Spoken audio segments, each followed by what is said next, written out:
This is the story of a man named Stanley. Stanley worked for a company in a big building where he was employee number 427. Employee number 427's job was simple. He sat at his desk in room 427 and he pushed buttons on a keyboard. Orders came to him through a monitor on his desk, telling him what buttons to push, how long to push them, and in what order. This is what employee 427 did every day of every month of every year. And although others might have considered it soul-winning, Stanley relished every moment that the orders came in, as though he had been made exactly for this job. And Stanley was happy.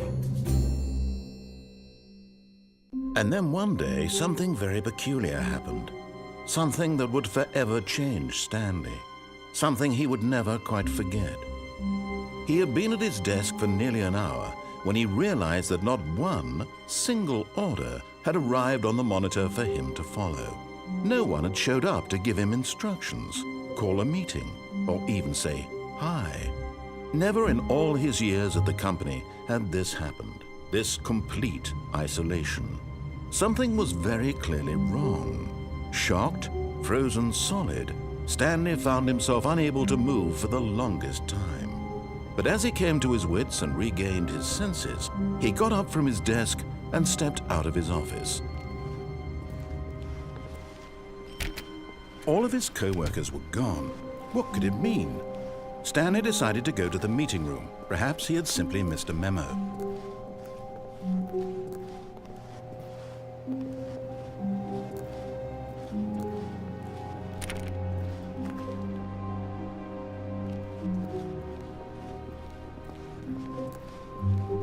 When Stanley came to a set of 2 open doors, he entered the door on his left.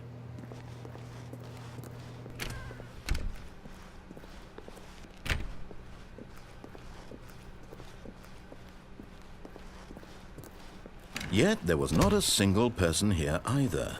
Feeling a wave of disbelief, Stanley decided to go up to his boss's office, hoping he might find an answer there.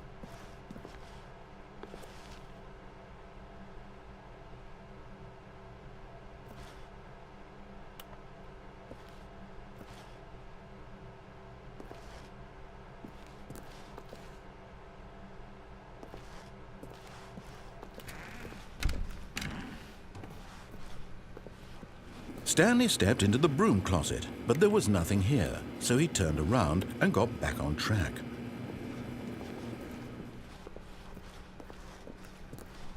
Coming to a staircase, Stanley walked upstairs to his boss's office.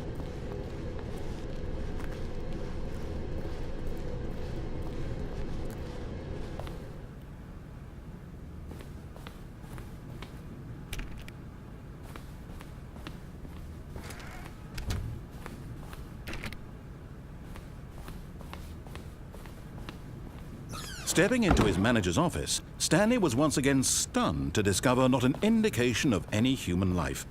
Shocked, unraveled, Stanley wondered in disbelief who orchestrated this, what dark secret was being held from him. What he could not have known was that the keypad behind the boss's desk guarded the terrible truth that his boss had been keeping from him. And so the boss had assigned it an extra secret PIN number, 2845. But of course, Stanley couldn't possibly have known this. Yet incredibly, by simply pushing random buttons on the keypad, Stanley happened to input the correct code by sheer luck. Amazing. He stepped into the newly opened passageway.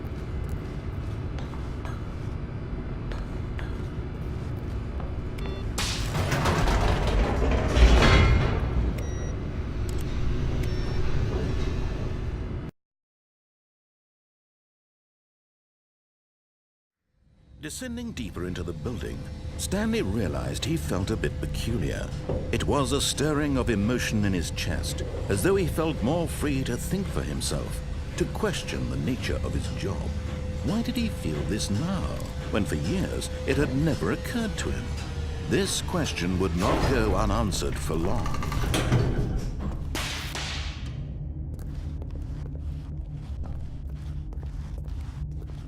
Stanley walked straight ahead through the large door that read Mind Control Facility. Although this passageway had the word Escape written on it, the truth was that at the end of this hall, Stanley would meet his violent death.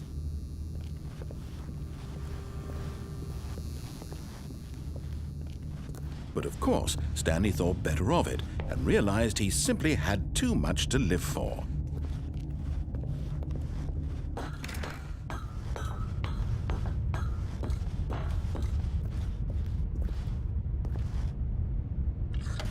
The lights rose on an enormous room packed with television screens. What horrible secret did this place hold? Stanley thought to himself. Did he have the strength to find out?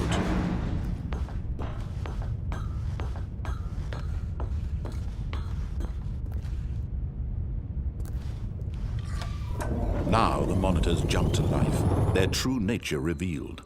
Each bore the number of an employee in the building, Stanley's co-workers. The lives of so many individuals reduced to images on a screen, and Stanley, one of them, eternally monitored in this place where freedom meant nothing.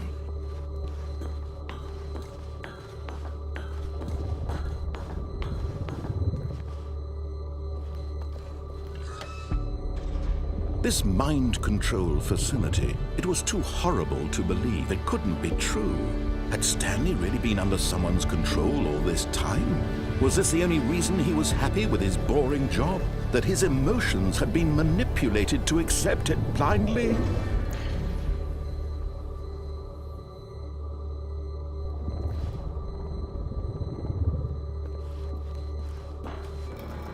No. He refused to believe it. He couldn't accept it. His own life in someone else's control? Never! It was unthinkable, wasn't it? Was it even possible? Had he truly spent his entire life utterly blind to the world? But here was the proof. The heart of the operation. Controls labeled with emotions. Happy, or sad, or content. Walking, eating, working, all of it monitored and commanded from this very place. And as the cold reality of his past began to sink in, Stanley decided that this machinery would never again exert its terrible power over another human life. For he would dismantle the controls once and for all.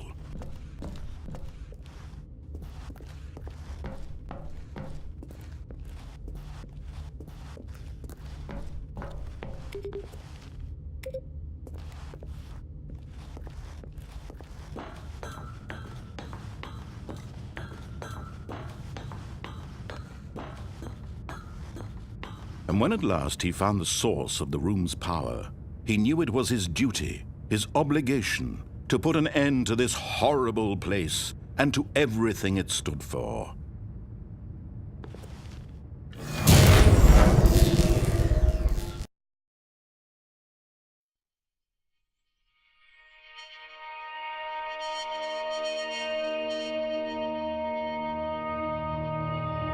Blackness and a rising chill of uncertainty.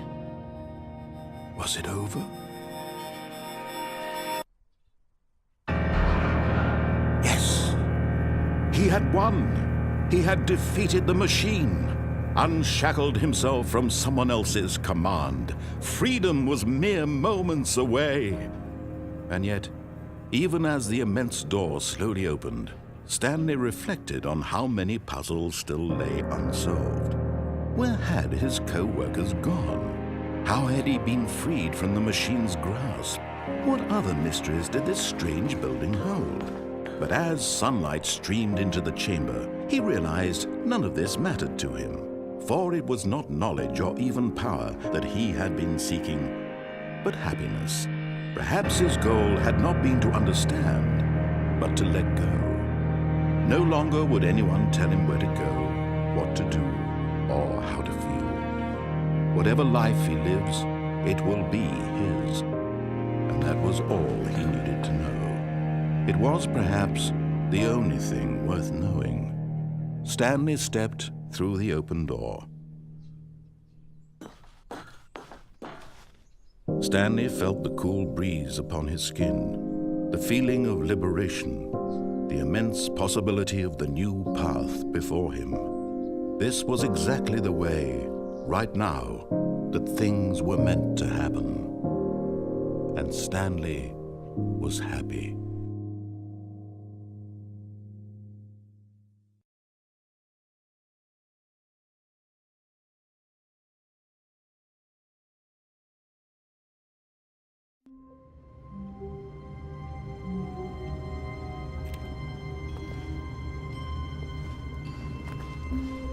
All of his co-workers were gone.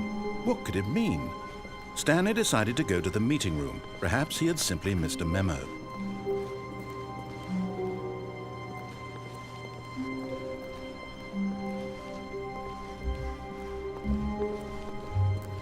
When Stanley came to a set of 2 open doors, he entered the door on his left. This was not the correct way to the meeting room, and Stanley knew it perfectly well. Perhaps he wanted to stop by the employee lounge first, just to admire it. Ah, yes, truly a room worth admiring.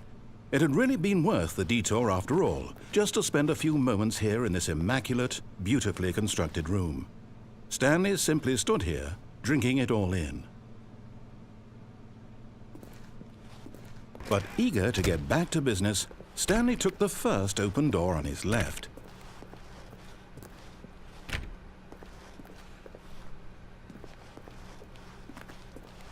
Stanley was so bad at following directions, it's incredible he wasn't fired years ago.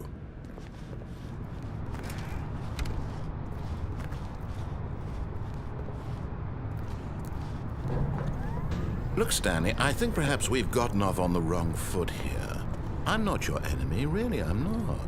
I realize that investing your trust in someone else can be difficult, but the fact is that the story has been about nothing but you all this time.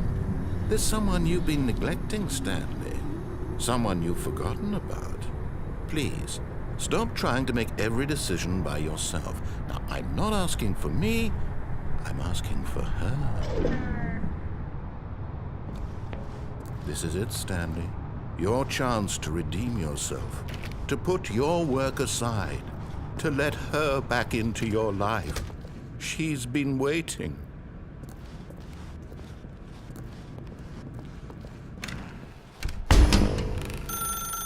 That's her, Stanley. You need to be the one to do this, to reach out to her. If you can truly place your faith in another, then pick up the phone.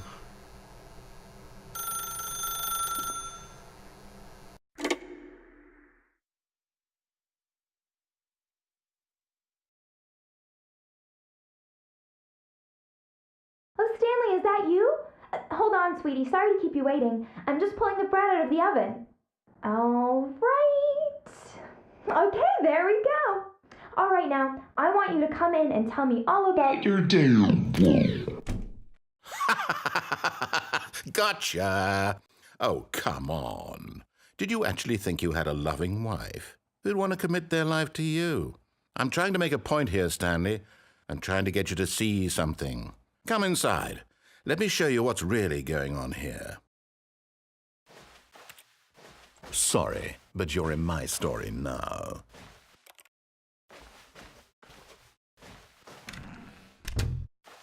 This is a very sad story about the death of a man named Stanley. Stanley is quite a boring fellow. He has a job that demands nothing of him, and every button that he pushes is a reminder of the inconsequential nature of his existence.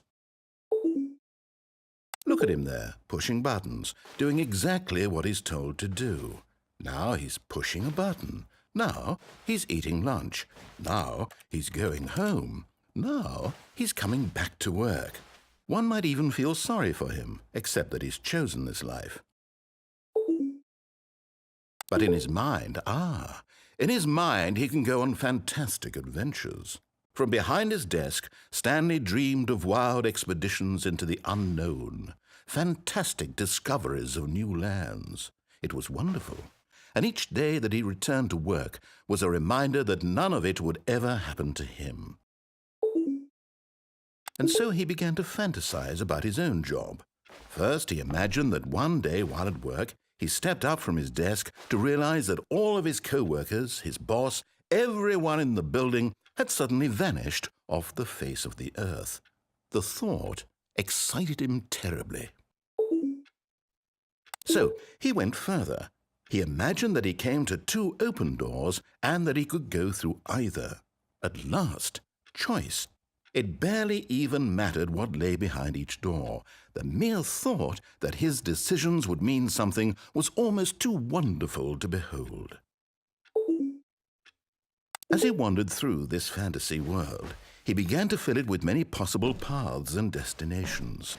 Down one path lay an enormous round room with monitors and mind controls. And down another was a yellow line that weaved in many directions. And down another was a game with a baby. And he called it the Stanley Parable. It was such a wonderful fantasy, and so in his head he relived it again, and then again, and again, over and over, wishing beyond hope that it would never end, that he might always feel this free. Surely there's an answer down some new path, mustn't there be? Perhaps if he played just one more time. But there is no answer. How could there possibly be? In reality, all he's doing is pushing the same buttons he always has. Nothing has changed. The longer he spends here, the more invested he gets, the more he forgets which life is the real one.